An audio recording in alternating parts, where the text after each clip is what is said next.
unboxing! Σε αυτό θα προσπαθήσουμε να βρούμε τη Hello Kitty ή τους φίλους της και σε αυτό κάποιον από το χαρακτήρα του Stitch. Πρώτη φορά ανοίγω κάτι τέτοιο. Δεν ξέρω αν έχετε ανοίξει, εσείς πείτε μου κάτω στα σχόλια. Και για να το ανοίξουμε λίγο να κάνετε like και subscribe και follow. Α, το άνοιξα, αλλά είναι σαν μπάμπουσκα. Πες. Μου χαλάς το βίντεο. Για να δούμε τι έχει. Α, πέτυχα τη Hello Kitty. Κοίτα τι cute που είναι. Είναι πάρα πολύ cute. Είναι πολύ όμορφη. Και βλέπω ότι από κάτω έχει υποδοχή για μολύβι. Οπότε τη βάζεις μάλλον στο μολύβι, το στυλό σου. Είναι τέλειο. Ναι, καλά. Κοίτα τι ωραίο που είναι. Και τώρα μπορώ να γράφω έτσι. Πάμε να ανοίξουμε και τον Stitch.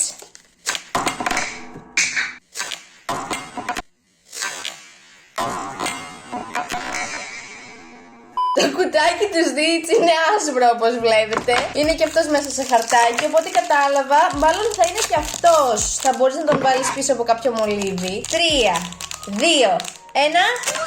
Ω, πήρε τον κλασικό Stitch. Τι λες, τι τέλειος. Είναι πάρα πολύ ωραίος.